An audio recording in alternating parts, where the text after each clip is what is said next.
अगर आपको भी अपनी जान से ज्यादा अपने माँ बाप से प्यार है तो ये वीडियो देखिए। अशोक जी अपनी पत्नी के साथ अपनी रिटायर्ड जिंदगी बहुत हंसी खुशी गुजार रहे थे। उनके तीनों बेटे अलग अलग शहरों में अपने अपने परिवारों के साथ उनसे अलग रहते थे। लेकिन अशोक जी ने नियम बना रखा था। दीपावली पर तीनों बेटे सपरिवार उनके पास आते थे। वो एक सप्ताह कैसे मस्ती में बीत जाता था, किसी को कुछ पता ही नहीं चलता था। कैसे क्या हुआ, उनकी खुशियों को जैसे नजर ही लग गई। अचानक शीला जी को दिल का दौरा पड़ा। एक झटके में उनकी सारी खुशियां बिखर गईं। तीनों बेटे दुखद समाचार पाकर दौड़े आए। उनके सब क्रियाकर्म के बाद सब शाम को एकत्रित हो गए।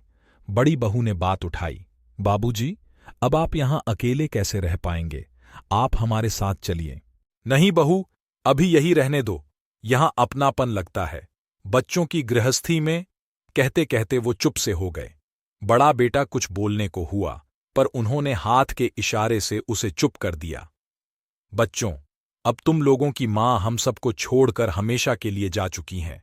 उनकी कुछ चीजें हैं, वो तुम लोग आपस में बांट लो। हमसे अब उनकी साज संभाल नहीं हो पाएगी। ये कहते हुए अशोक जी अलमारी से कुछ निकाल कर लाए। मखमल के थैले में बहुत सुंदर चांदी का श्रृंगारदान था। एक बहुत सुंदर सोने के पट्टे वाली पुरानी हाथ की घड़ी थी। सबके सब एक साथ इतनी खूबसूरत चीजों पर लपक से पढ़े। छोटा बेटा जोश में बोला, अरे ये घड़ी तो अम्मा सरिता को देना चाहती थी। अशोक जी धीरे से बोले, और सब तो मैं तुम लोगों को बराबर से दे ही चुका हूं। इन दो चीजों से उसे बहुत लगाव था। बेहद चाव से कभी कभी निकाल कर देखती थीं, लेकिन अब कैसे उनकी दो चीजों को तुम तीनों में बांटूं? सब एक दूसरे का मुंह देखने लगे। तभी मंझला बेटा बड्ढे संकोच से बोला, ये श्रृंगारदान वो अक्सर मीरा को देने की बात करती थी। पर समस्या तो बनी ही थी। अब अशोक जी अपने मन में सोच रहे थे, बड्ढी बहू को क्या दूं? उनके मन के भाव को शायद बड़ी बहू ने पढ़ लिए। बाबूजी, आप शायद मेरे विषय में सोच रहे हैं। आप श्रृंगारदान मीरा को और हाथ वाली घड़ी सरिता को दे दीजिए। अम्मा भी तो यही चाहती थीं। पर नंदिनी, तुझे क्या दूं? समझ में नहीं आ रहा।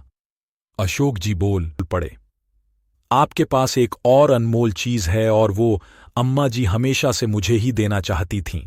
सबके मुंह हैरानी से खुले के खुले रह गए।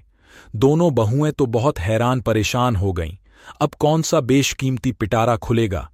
सबकी हैरानी और परेशानी को भांप कर बड़ी बहू मुस्कुराते हुए बोली, वो सबसे अनमोल तो आप स्वयं हैं बाबूजी। पिछली बार अम्मा जी ने मुझसे कह दिया था, मेरे बाद बाबूजी की देख रेख तेरे जिम्मे। बस अब आप उनकी इच्छा का पालन करें और हमारे साथ चलें। इसी वक्त वो भी बिना देर किए। ये सुनकर अशोक जी की आंखें नम हो गईं और वहां मौजूद कुछ की आंखें नीची। अशोक जी ने सोचा कि भगवान बहू में रूप में भी बेटियां देता है, अतः माँ बाप से अनमोल जीवन में कुछ नहीं। ऐसी ही और वीडियो देखने के लिए हमारे चैनल को सब्सक्राइब करें और वीडियो लाइक करें।